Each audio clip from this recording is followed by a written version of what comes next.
আজি Kamatapur state demand কাউন্সিলৰ Assam পাৰ্টত যিমানকেইখন district আছে সেই গোটেইকেইখন ডিষ্ট্ৰিক্টতে আজিৰ তাৰিখত আমাৰ জিলা কমিটিবিলাক পুনৰ্গঠন হ'ব আৰু এই চিগতে আমিও চিৰাং জিলাৰ কমতাপুৰ ষ্টেট ডিমাণ্ড কাউন্সিলৰ যি জিলা কমিটিখন আছে বা কাউন্সিলখন আছে এই কাউন্সিলখন আজি সম্পূৰ্ণ নহ'লেও আজি আমি পুনৰ্গঠন কৰিলোঁ আৰু পুনৰ্গঠন কৰি আমি পুনৰ এই চিৰাং জিলাত আমাৰ যি ব্লক গঠন কৰিবলৈ আছে তিনিখন ব্লক মানিকপুৰ ব্লক বড়বাজাৰ ব্লক আৰু চিডলি ব্লক তিনিখন আমি কমপ্লিট কৰিবলৈ ইতিমধ্যে আমাৰ যি চেণ্ট্ৰেল এক্সিকিউটিভ কাউন্সিল আছে তাৰ পৰাই আমাক সভানেত্ৰী মহাদেয়া তপোবীয়ে ইতিমধ্যে আমাক নিৰ্দেশ দিছে আৰু এই নিৰ্দেশ আমি পালন কৰি আজি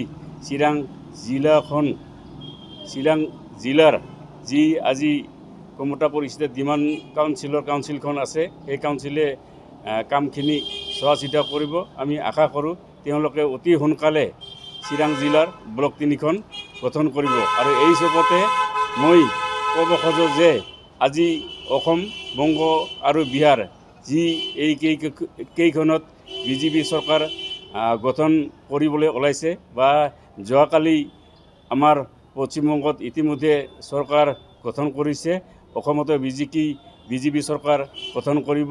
মই আশা কৰোঁ যাতে আমাৰ যি KLO প্ৰধান মাননীয় শ্ৰীযুত জীৱন সিংহ মহাশয় আৰু ভাৰত চৰকাৰৰ মাজত যি শান্তি চুক্তিৰ নামত আলোচনা হৈ আছে, ইতিমধ্যে আলোচনা শেষ হৈছে, শান্তি চুক্তি স্বাক্ষৰ বাকী আছে, সেইখিনি যাতে অতি সোনকালে আমাৰ পশ্চিমবংগ চৰকাৰ আৰু অসম চৰকাৰে যাতে কেন্দ্ৰৰ লগত যোগাযোগ কৰি অতি সোনকালে শান্তি চুক্তিখিনি স্বাক্ষৰ কৰে, তাৰ কাৰণে মই দুয়োখন চৰকাৰকে অনুৰোধ কৰিছোঁ। আশা কৰোঁ অতি কম সময়ৰ ভিতৰত চুক্তিখিনি স্বাক্ষৰ কৰিব। ধন্যবাদ। জয় আই কমতাপুৰ, জয় KSDC। আজি আমি সংবাদ মাধ্যমৰ জৰিয়তে কোচ কমতাপুৰবাসীক জনাবলৈ বিচাৰিছোঁ যে সমগ্ৰ কমতাপুৰ অঞ্চলত আজি একে সময়তে গোটেই কেইখন জিলা অসম বংগ বিহাৰত জিলা কমিটি পুনৰ গঠন কৰা হ'ল আৰু এই কমিটিখন 22জনীয়া।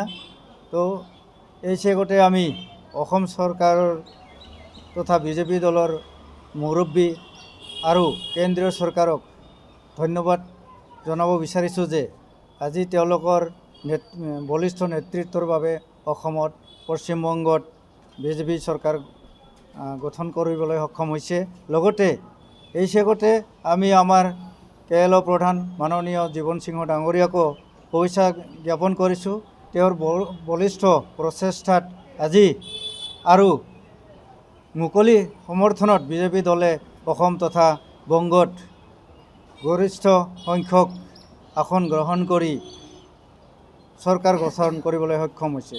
তো অসমৰ মাননীয় মুখ্যমন্ত্ৰী ডক্টৰ হিমন্ত বিশ্ব শৰ্মা মহোদয়ক মই চিৰাং জিলা সভাপতি হিচাপে অনুৰোধ জনাওঁ যাতে আমাৰ অসমত থকা কোচ ৰাজবংশী জনগোষ্ঠীৰ যাতে সম উন্নয়ন কৰে আৰু কেন্দ্ৰ চৰকাৰকো যাতে অনুৰোধ জনায় বা অসম চৰকাৰৰ প্ৰস্তাৱ যায় যে KLO যিটো সমস্যা দীৰ্ঘদিনীয়া আজি 33 বছৰীয়া সমস্যা আহি আলোচনাৰ অন্তিম পৰ্যায়, মাত্ৰ শান্তি চুক্তিহে হ'বলৈ বাকী আছে।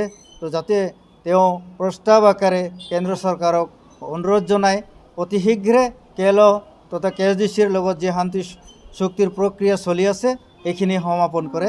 ধন্যবাদ।